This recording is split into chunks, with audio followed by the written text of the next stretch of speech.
आज तक आप लोगों ने देखा होगा कि अंग्रेजों ने हमारे ऊपर शासन किया और उसके बाद महात्मा गांधी जैसे महान लोग, उन लोगों ने अंग्रेजों के खिलाफ भी प्रोटेस्ट किया। तो दोस्तों यहाँ पर आज हमारे देश के अंदर क्या चल रहा है कि लोग अपनी आवाज को भी नहीं उठा सकते। अब लोग आवाज को तो उठाते हैं मगर कुछ लोग तो गालियां देने पर उतर जाते हैं। क्यों मोदी जी? कांग्रेस के एक नेता ने मुझे गंदी नाली का कीड़ा कहा। अब मोदी जी कहते हैं यहाँ पर मुझे गालियां दी गई, मगर मैं आप लोगों को बताना चाहता हूँ मोदी जी के खिलाफ अभी कुछ लोग और बात कर रहे हैं।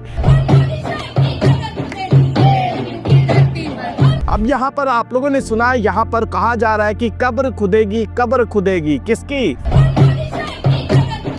अब आप लोगों ने सुन लिया।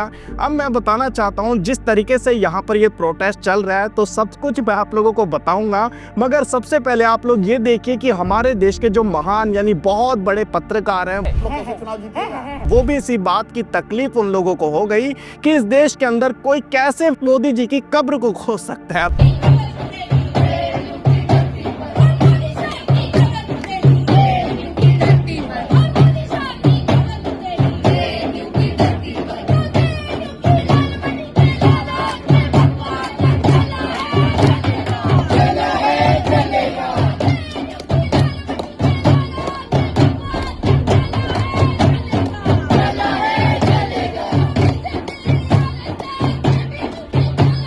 यहाँ पर जो हमारे देश की जो महान पत्रकार है जिसका नाम है रूबिका इलियाकत, यहाँ पर ये इसी बात को लिखती है कि देखो फैसला अदालत का है लेकिन कब्र खुदेगी मोदी शाह की। अब दोस्तों यहाँ पर आप लोग एक बात सोचिए कि जब अंग्रेजों ने हमारे ऊपर शासन किया, अंग्रेजों ने इस देश के ऊपर राज किया, तो उस वक्त पर महात्मा गांधी जैसे लोग, भगत सिंह जैसे लोग और बहुत सारे ऐसे वीर महान लोग थे हमारे देश के अंदर जिन्होंने अंग्रेजों के खिलाफ आवाज को उठाया, जबकि हमारे देश के अंदर बहुत सारे लोग गुलाम बन चुके थे।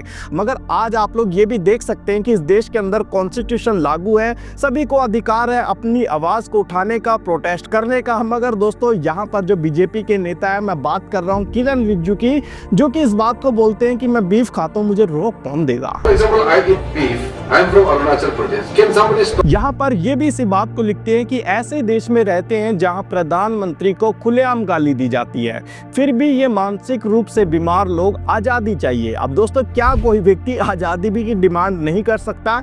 अब यहाँ पर छात्र प्रोटेस्ट कर रहे हैं, उनकी भी कोई डिमांड होगी, मगर सरकार उनकी डिमांड को नहीं सुनेगी। सरकार रोएगी अपने मन की बात को, जैसे मोदी जी अपने मन की बात सुनाते थे। अब मैंने आपको ये भी बताया था कि मोदी जी तो आपके मन की बात भी सुनना चाहते हैं, और वो कैसे सुनी जाती? वो सुनी जाती सिर्फ संचार साथी ऐप की मदद से, मगर एप्पल ने तो रिजेक्ट कर दिया कि हम अपनी प्राइवेसी को प्राइवेसी रखेंगे। अब दोस्तों यहाँ पर मोदी जी आपके मन की बात सुनना चाहते थे, मगर संचार साथी ऐप को एप्पल ने मना कर दिया। अब दोस्तों आप लोग क्या कहेंगे? जिस तरीके से यहाँ पर ये प्रोटेस्टर यहाँ पर खड़े हुए हैं अपनी आवाज को उठाने के लिए, अब यहाँ पर जो अंधभक्तों की फौज है और जो बड़े बड़े पत्रकार हैं उनको तकलीफ हो जाती है कि मोदी जी की कब्र किसने खोद दी, मोदी जी के बारे में आप ऐसा कैसे लिख सकते हैं।